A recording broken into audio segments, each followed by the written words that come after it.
Bonjour, c'est La Ruche qui dit oui sur le stand de l'agriculture. Ce matin, on va parler biodiversité et productivité. Alors, nous recevons Yvette Ignard, qui est lauréat national au concours général agricole des Prairies Fleuries. On va développer ça tout à l'heure. Nous avons Anne Robin, qui est agricultrice et qui est jury donc, du concours des Prairies Fleuries. Et nous avons Michel Delon, qui travaille à la Chambre d'agriculture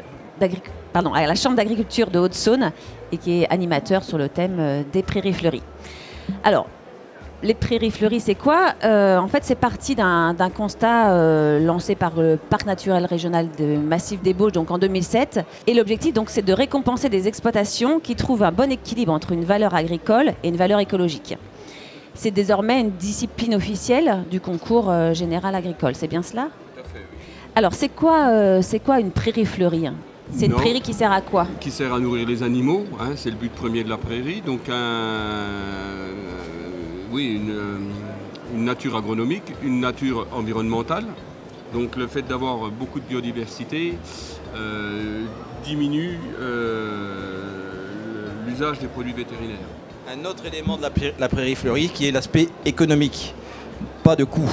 Arriver à nourrir des animaux à moindre coût. Et ça, c'est bien un équilibre entre la biodiversité, nourrir les animaux, et une dimension économique.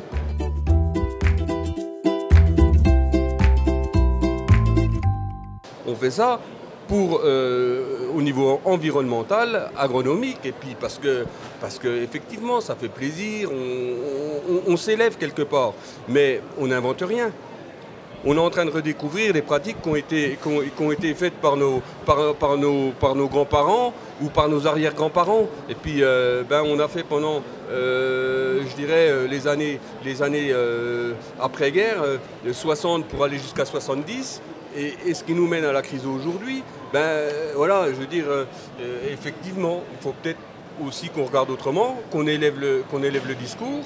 Et puis qu'on regarde ce qu'on peut faire, et puis surtout qu'on protège pour nos enfants et nos petits-enfants le peu qui nous reste. Celui qui vous note, c'est le consommateur. Le consommateur qui va chercher un gigot saveur de la ferme, il sait qu'il vient de là, il sait qu'il est bon. Okay. Enfin, il sait qu'il est bon. Voilà, on n'a pas le droit de le décevoir. C'est surtout ça. Et il revient. Dernière question, après je vous laisse. Et il n'y a pas l'idée de peut-être un jour labelliser ou le faire entrer dans un cahier des charges de quelque chose on est en train d'y travailler. Okay. Donc ça, c'est ce qu'on a mis ensuite en place. Donc, suite aux Prairies Fleuries, donc on a eu le CASDAR. Donc c'est une réflexion sur la biodiversité herbagère. Et ensuite est venu un GIE, Groupement d'intérêt économique et environnemental, qui s'appelle Prairie d'Or, et donc avec le label. Donc voilà. Mais bon, on change de domaine, on change de registre, mais voilà, c'est dans la dynamique. Et nous, ce qu'on fait, et ce qu'on essaie de faire au-delà du concours des Prairies Fleuries, c'est de communiquer, c'est de faire de la formation qui est ouverte à tous. Et c'est surtout là-dessus qu'il faut insister.